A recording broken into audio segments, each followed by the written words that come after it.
On a hot August day in 1788, France's high executioner Charles-Henri Sanson ascended the scaffold to carry out the execution of a man by breaking on the wheel.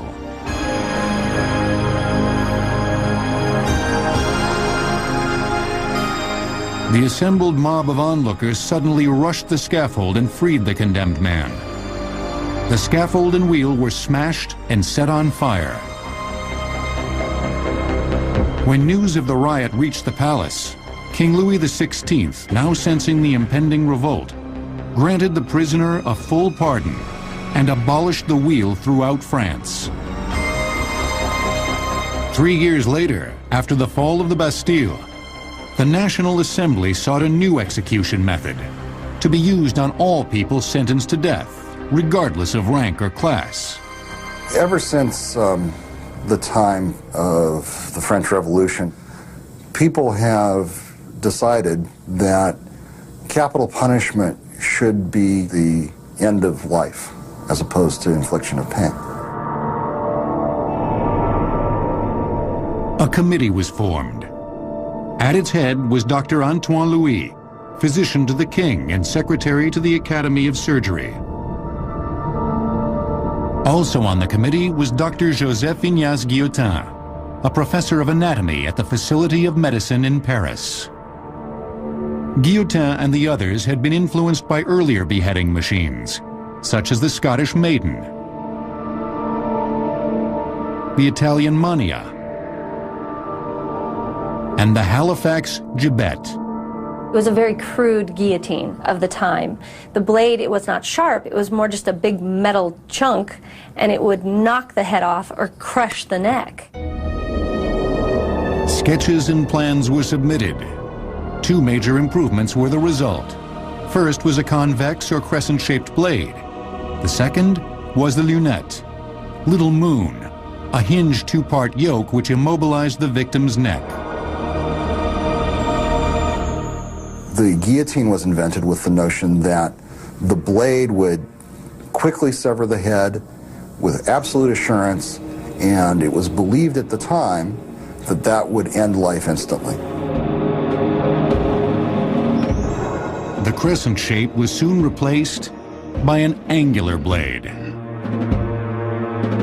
According to one historian's account, this sloping blade design was the idea of the king himself, Louis XVI.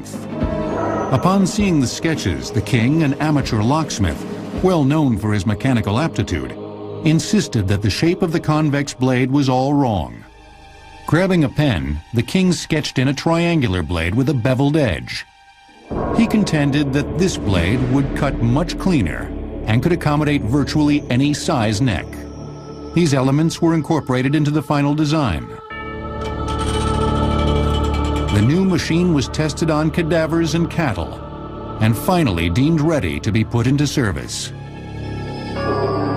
On April 25th of 1792, the first man to die under its blade was a thief and assassin named Jacques-Nicolas Pelletier.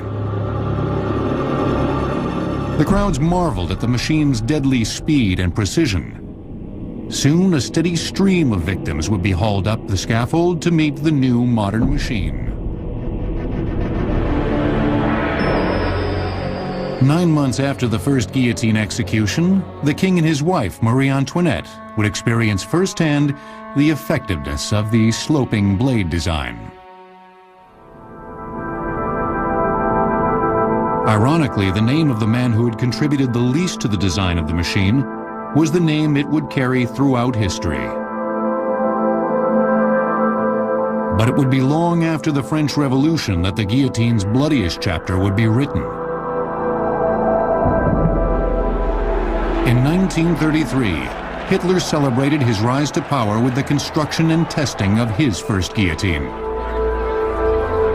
So impressed was he by its function that he ordered 20 more constructed and pressed into immediate service. In addition to the millions murdered by gas and machine guns, Nazi records seized after the war testify that between 1933 and 1945, 16,500 people were murdered by Hitler's headsmen.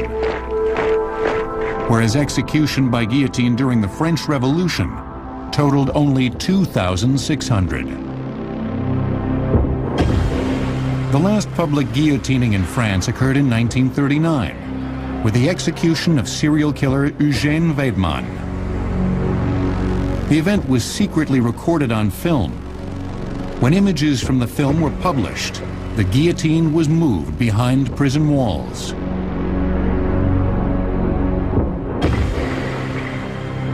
The last use of the French guillotine was in 1977.